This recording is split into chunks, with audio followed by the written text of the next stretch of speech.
सम्माननीय सभामुख महोदय, आजको यो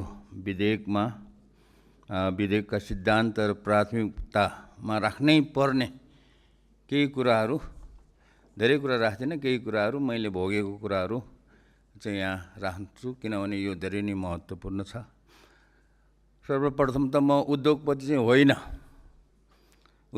होइन, एउटा समाजसेवी हो, तर म चाहिँ उद्योग चाहिँ चलाइरहेको छु। वीरगञ्जको कृषि औजार कारखाना त्यो चाहिँ नेपाल सरकारकै उद्योग हो। त्यसैले कारखाना चलाएपछि अब नक्कली उद्योगपति चाहिँ भएको छु। र यसमा उद्योगहरू चलाउनको लागि के छ त भन्दाखेरि मैले अघि भर्खर यसमा यहीँ बस्दै यो मोबाइलमा च्याट जिपिटीलाई सोधेको, कुनै पनि देशले, विकसित देशहरूले कुनै पनि उद्योग धन्दाहरूलाई चाहिने कच्चा पदार्थहरू आयात गर्दाखेरि त्यो चाहिँ कर चाहिँ लगाउँछन् कि लगाउँदैनन् भनेर, इम्पोर्ट ट्याक्स लगाउँछन् कि लगाउँदैनन् भनेर च्याट जिपिटीलाई सोधेको, लगाउँदैन अरे।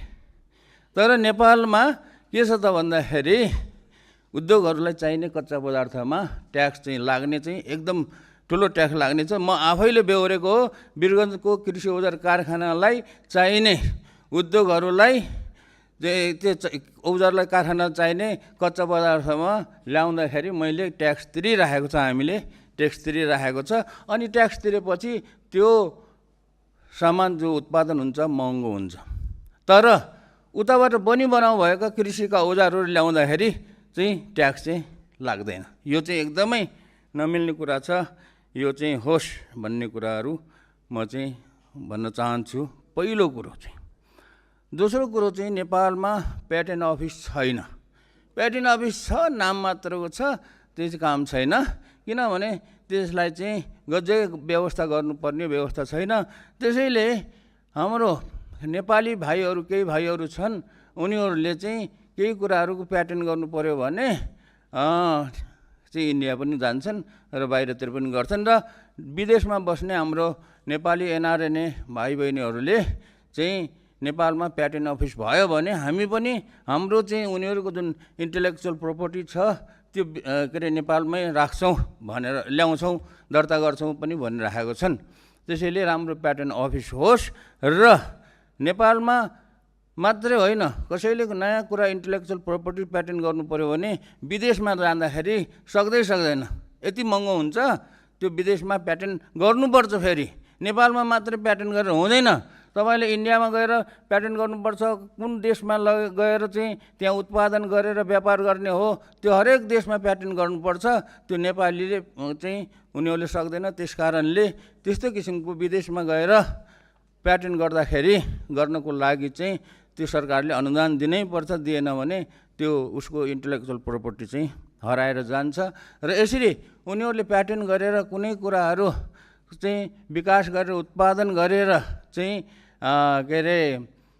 उत्पादन गरेर अलिअलि पैसा कमाउन थाल्यो भने, देशलाई पनि अलिअलि कर तिर्न थाल्यो भने, रोजगारी सिर्जना गर्यो भने सुरुमा चाहिँ उनीहरूलाई चाहिँ करमा चाहिँ विशेष किसिमको थोरै भए पनि प्रोत्साहन गर्नको लागि छुट दिने व्यवस्था होस् भन्ने चाहिँ म चाहिँ चाहन्छु। र अन्तमा अब मैले भन्ने गरेको, जहिले पनि भन्ने गरेको, सबै साधारण जनतालाई पनि थाहा छ, मेरो माग भनेको यो उसको लागि, रिसर्च इनोभेसनको लागि, नवप्रवर्तनको लागि यो बजेटको यो के बजेट भन्छ, यो पुँजीगत खर्चको 1% छुट्याउने भन्ने चाहिँ यो सर्वसाधारण सबैलाई थाहा छ। यो कुरा चाहिँ अहिलेको यो उसमा चाहिँ प्राथमिकतामा परोस् र छुट्याइयोस्। र अब त्यो चाहिँ यसलाई चाहिँ त्यो बजेटलाई चाहिँ फेरि के हो भन्दाखेरि बहुवार्षिकीमा राख्नुपर्छ। किनभने कुनै पनि कुरामा अनुसन्धान गर्दाखेरि त्यो अनुसन्धान चाहिँ 1 वर्षमा सिद्धिँदैन, एउटा आर्थिक वर्षमा सिद्धिँदैन भनेदेखि त्यस्ता अन्य बहुवार्षिकी पनि राख्नुपर्छ। किनभने राष्ट्रिय आविष्कार केन्द्रमा 4 वर्ष, 5 वर्ष, 3 वर्ष, 2 वर्षसम्म कुनै एउटा चाहिँ इनोभेसन गर्नको लागि कोसिस गरिरहेको छन्, अझै पनि सकेका छैन। त्यो हरेक वर्षमा चाहिँ त्यो सक्नुपर्ने गरेर त्यस्तो किसिमको चाहिँ ऐन बनाइयो भने त्यो चाहिँ कुनै किसिमको इनोभेसन हुँदैन। कसैले पनि इनोभेसन गर्न सक्दैन। त्यस कारणले त्यस्तो किसिमको कोष खडा गरेर त्यसलाई चाहिँ बहुवार्षिकीमा हुनुपर्छ। किनभने 3-4 वर्ष 5-7 वर्ष भनेको त कुनै चिजको इनोभेसन गरेर कुनै चिजको विकास गर्नलाई लाग्छ। यही हो मेरो चाहिँ कुरा, टुङ्गिहाल्यो। ल, धन्यवाद।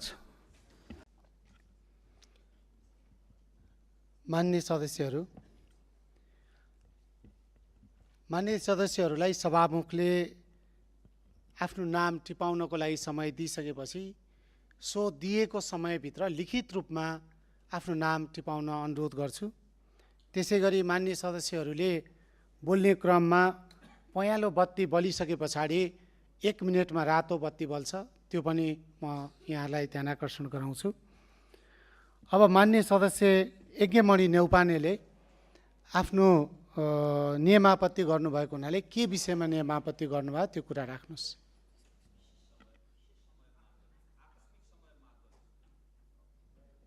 मैले यहाँलाई 2 मिनेटको समय दिन्छु, 2 मिनेटभित्र आफ्नो कुरा राख्नुहोस्। सम्माननीय सभामुख महोदय, म प्रतिनिधि सभाको सांसद मात्रै होइन, एउटा कानुन व्यवसायको हैसियतले पनि सम्मानित सदन मार्फत सभामुखज्यूको ध्यान आकर्षण गराउँछु।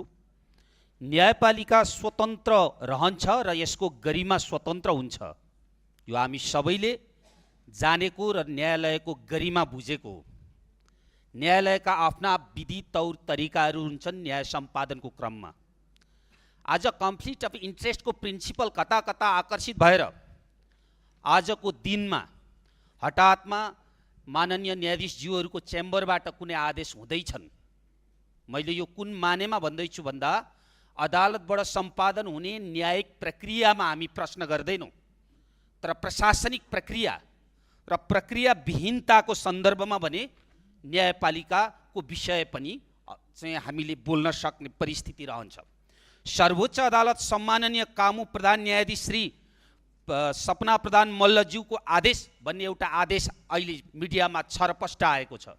यो आदेश इजलास संयुक्त हो कि एकल हो कि या बृहत इजलास हो कि या पूर्ण इजलास हो कि या संविधानले कुन धाराले गाइड गरेको इजलास हो यहाँ देखिन्न। सभामुख महोदय, अदालतका आफ्ना मर्यादा र सीमा छन्। माननीय न्यायाधीशहरू र सम्माननीय न्यायाधीशहरूलाई हामीले सम्मान गर्ने भनेको विधि नियम पद्धति बमोजिम न्याय सम्पादन हुन्छ भन्नका लागि हो। आज अदालतको यो सक्रियता देख्दा मलाई लाग्छ सक्रियता कहाँ हुनु पर्थ्यो। सर्वोच्च अदालतमा 27,000 भन्दा बढी मुद्दा छन्, खोइ न्यायिक सक्रियता। 8,000 भन्दा बढी 5 वर्ष नागेका मुद्दा छन्, त्यहाँ सक्रियता देखिएन। 3,000 भन्दा बढी रिट निवेदन र फौजदारी देवानी मुद्दाहरू फैसला कार्यान्वयन भएका छैनन्। डरलाग्दो कुरा त 1,25,000 वर्ष कैद लगत बाँकी छ, 31 अर्ब जरिवाना असुल हुन बाँकी छ। यतातर्फ कहीँ पनि अगाडि बसेको देखिँदैन, तर कन्फ्लिक्ट अफ इन्ट्रेस्टको सिद्धान्त देखिने गरी अदालतको न्याय प्रशासनको विषयभन्दा बाहिर गएर जे क्रियाहरू हुन्छन् कि भन्ने डर नेपाली नागरिकमा छ। यो कुरा नेपाली नागरिकले निर्वाचित गरेको एउटा संसदको हैसियतले सभामुखज्यू मार्फत म चाहिँ नेपाली नागरिक र सम्बन्धित निकायको ध्यान आकर्षण होस् भन्न चाहन्छु। मेरो भनाइ यो होइन स्वतन्त्र न्यायपालिकाले आफ्नो न्यायिक स्वतन्त्रता कायम गरोस्। स्वतन्त्र न्यायपालिका